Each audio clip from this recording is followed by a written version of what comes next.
You know, I really believe in my heart, Habib Nurmagomedov and Islam Makhachev know the danger that awaits them if they were to accept the challenge and take on a guy like Ilia Topuria. I think they know for a fact the challenge that awaits them. You can't tell me that Habib was nervous for the Alexander Volkanovski fight because he rates Alexander Volkanovski as such a tough competitor. And remember, he's on record saying that he thought that the Volkanovski fight was a very dangerous fight for Islam the first time around.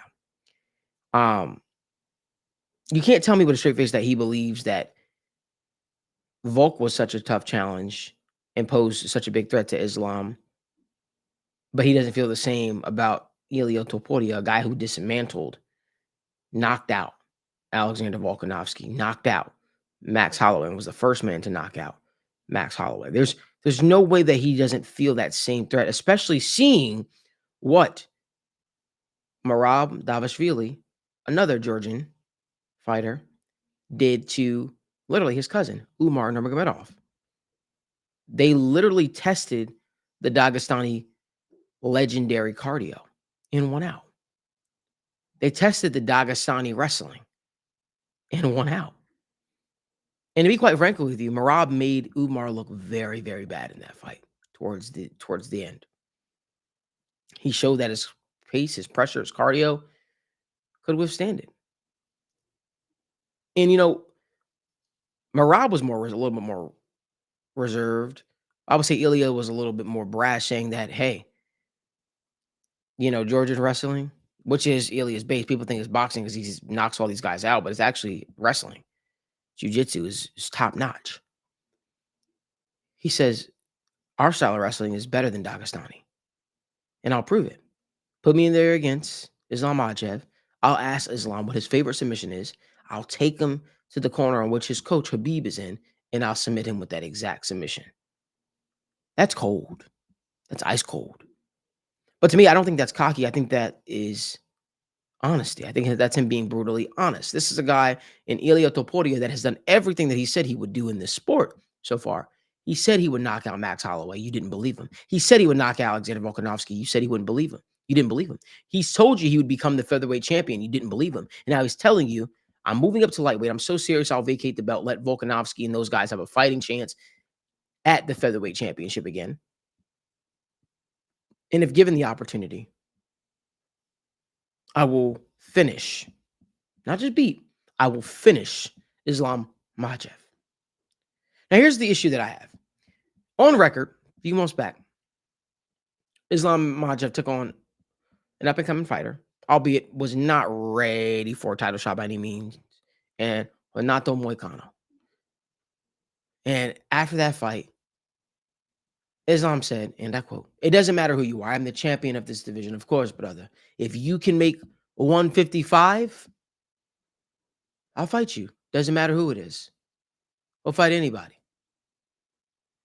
And now, the tune has changed.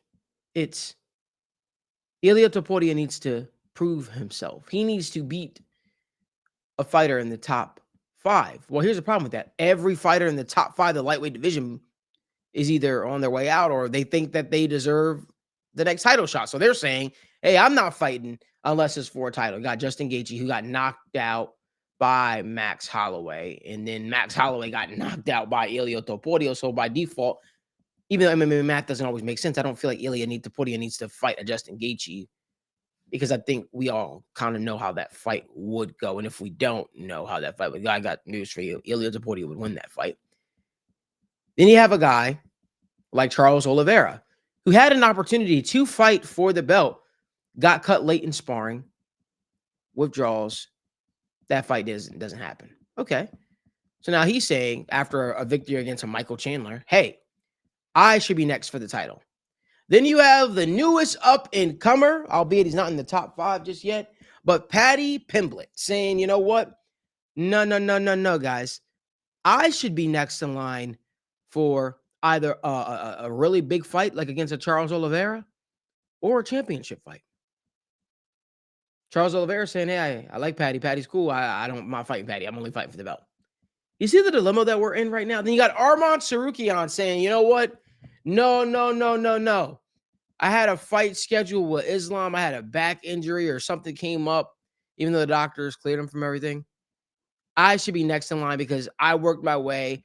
We should do Islam Arman 2. But Dana's saying, hey, no, Arman, you're not next in line. You gotta start over again, essentially. So we're in a big dilemma right now. So I'm gonna play UFC matchmaker really quick. Islam Makhachev does not have a title fight lined up. He doesn't. Doesn't have a title fight lined up right now. A lot of that is predicated on what happens with JDM versus Bilal Muhammad, which I expect the champion to retain. But who knows? JDM could surprise. And that'll determine if Islam moves up to welterweight. So if Islam is in this holding pattern saying all these guys need to fight each other, I have an idea. UFC is box office. UFC is about putting asses into seats. Okay, I'm a fan of that. How about we do this? Justin Gaethje versus Charles Oliveira 2. Okay.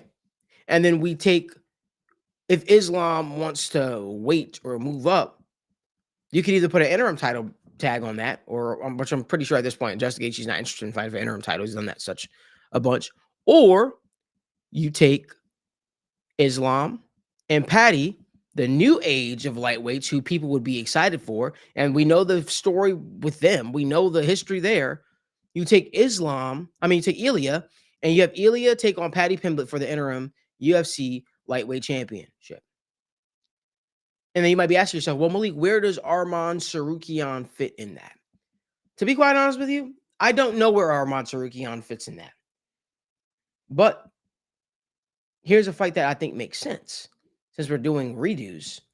Arman Tsarukyan versus Mateusz Gamrot. Those two fought before. I thought Arman won the fight. Mateusz got the nod. Mateusz versus Arman. Charles versus Justin. Paddy versus Ilia Topuria.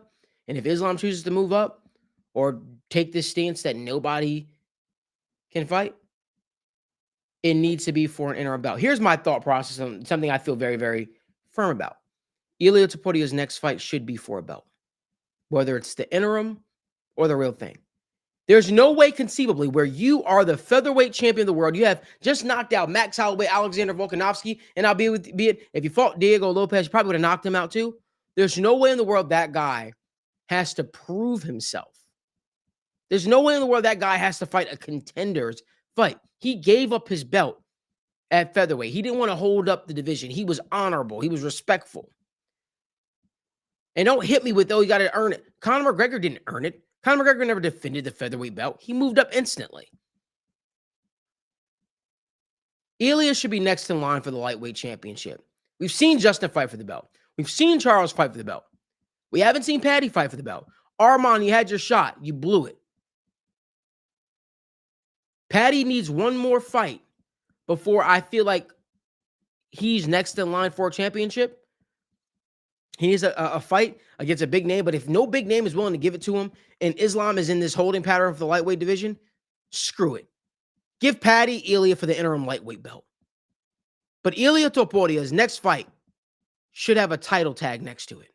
If you like more video content like this, give this video a like, subscribe to the channel, turn on post notifications so you guys don't miss when we go live or upload content from the TWSN studios.